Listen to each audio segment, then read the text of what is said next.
আপনাদের এই বিক্ষোভ আছে? আজকে আমাদের এখানে যে তোলাবাজ ধান্দাবাজ চিটিংবাজ মন্ত্রী আছে, শুধুমাত্র তোলা ছাড়া কিছু বোঝে না।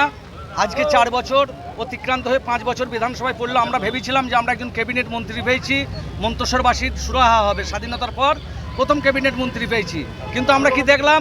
সাধারণ মানুষের সব আশা থাকে না ডাল গম বাড়ির। কিছু মানুষের সার্টিফিকেটের প্রয়োজন হয়, যেমন ছাত্রছাত্রীদের মেডিকেলের, সেই সমস্ত সার্টিফিকেট থেকে এই এলাকার মানুষ বঞ্চিত হয়েছে। তাই এলাকার মানুষ আজ বিক্ষোভ দেখাইছে। আজকে পরিযায়ী শ্রমিকের মতো তিনি এসছেন, কিছু তোলাবাজকে নিয়ে, কিছু গুন্ডাকে নিয়ে। মন্তেশ্বরের সাধারণ মানুষ আজকে 4 বছর পর আজকে দালালি করতে এসছে। মন্তেশ্বরের মানুষ এর জবাব দিচ্ছে।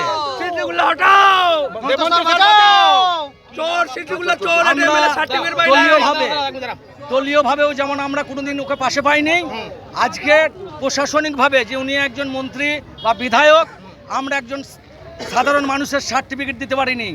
বিধায়কের কাছে সার্টিফিকেট আনতে গেলে বলেছে স্ট্যাম্প আনিনি। সাত গেছে উনি 2-1 দিন আসতেন।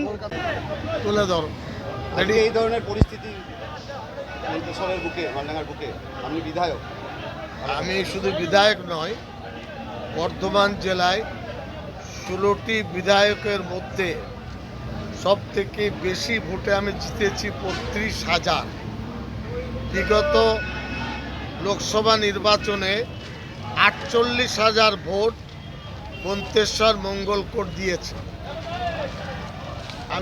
আমি বুঝতে পারছি না, এই সমস্ত ভাড়াটে মুখ, এরা দল করে না, এরা একেবারে গুন্ডা বাহিনী।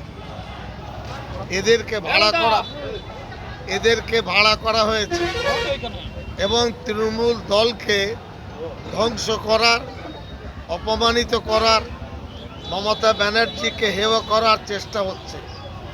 আমার আজ থেকে একটা সন্দেহ তৈরি হচ্ছে যে এত শক্তি পাচ্ছে কোথায়? এদের সাথে মাওবাদীরা তো যুক্ত নেই। এরা শক্তি পেলে